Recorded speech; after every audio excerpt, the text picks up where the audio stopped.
One team in particular is extremely popular among many of their fellow Tier 1 peers, the Polish GROM. The GROM are extremely active on the world stage. They never back down from a challenge and are famous for their determined spirit. For me, war and terrorism is like a disease, like a plague, and the GROM is a medicine curing them. The Tier 1 Polish counter-terrorist unit, GROM, comes from a Polish word, GROM meaning thunderbolt, but the acronym is Operational Mobile Reaction Group. The GROM was created in 1990, and since then, I think it has become an honorable force in the Polish military system. Polish GROM has a very wide range of experience now. They have participated in operations in support of United Nations requirements, such as Haiti. In 1994, they helped operate against armed criminal elements in the country, and again, with high regard. In over 2 decades, the GROM claim to have never lost one of their own during an operation.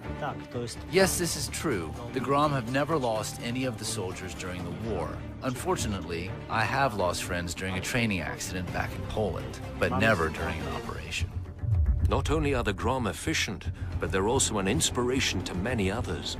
Many people in the world think the real achievement is to kill someone. We think that a bigger achievement is to give somebody a life.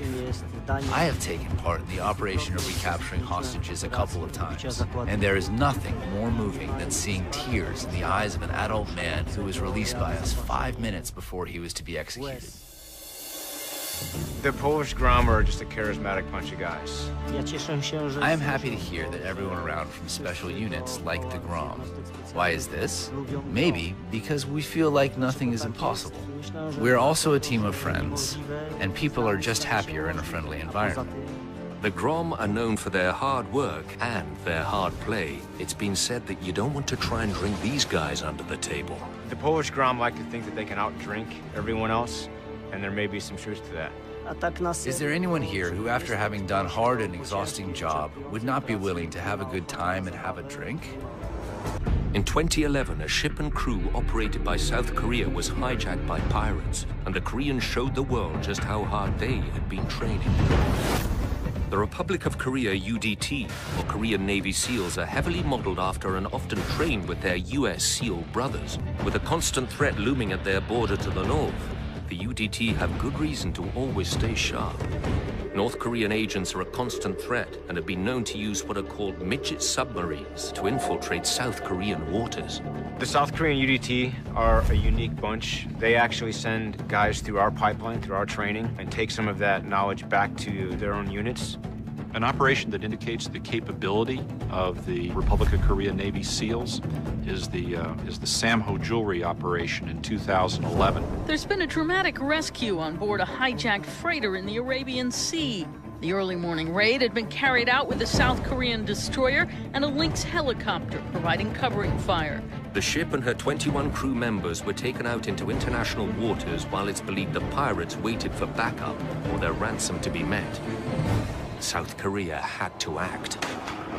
An operation such as the one the UDT, or the South Korean UDT SEALs carried out, is very complex. It requires intel, it requires assumed risk, it requires execution on a nearly perfect level.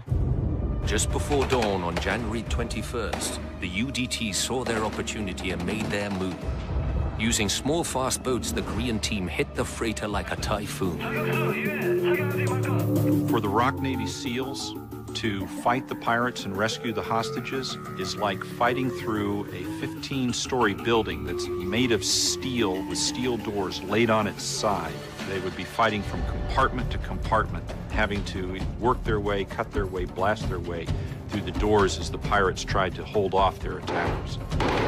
If you can imagine taking down a target, which you've never been before, you don't know where the bad guys are, and you're clearing this systematically, leaning on the training that you've done in the past, and relying on your teammates to watch your back. It's a very complex operation, and there's a great deal of risk involved.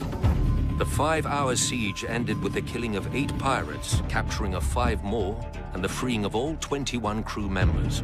3 UDT operators were injured in the op, but in the end, they all survived. The Korean UDT SEALs are a highly seasoned, effective unit. They've proven time and time again to be effective at deterring and handling some of these relatively volatile situations that pop up. One of the lesser-known special operations forces in the world is the Canadian JTF2. Canadian Task Force 2 teams are a secretive organisation, particularly counter-terrorist. They're there for the defence of Canadian government, to be used very much as in a counter-terrorist role. The recent rush to valuable natural resources in the north has given Canada a reason to discourage troublemakers from crossing their borders. No one wants a run-in with a highly trained JTF2 Arctic unit. The JTF2 was responsible for providing security for the Vancouver Olympics. You know, Olympics are watched around the world. They're a high-stakes event where a country can't afford to have something go wrong. The terrorist activity in the 1972 Munich Games set the stage for Tier 1 Spec Ops forces to be a part of future Olympic events. Canada has gone to great lengths to keep the JTF2 out of the public eye. Secrecy is extremely important to all special operations forces and a reason for some operators to remain anonymous.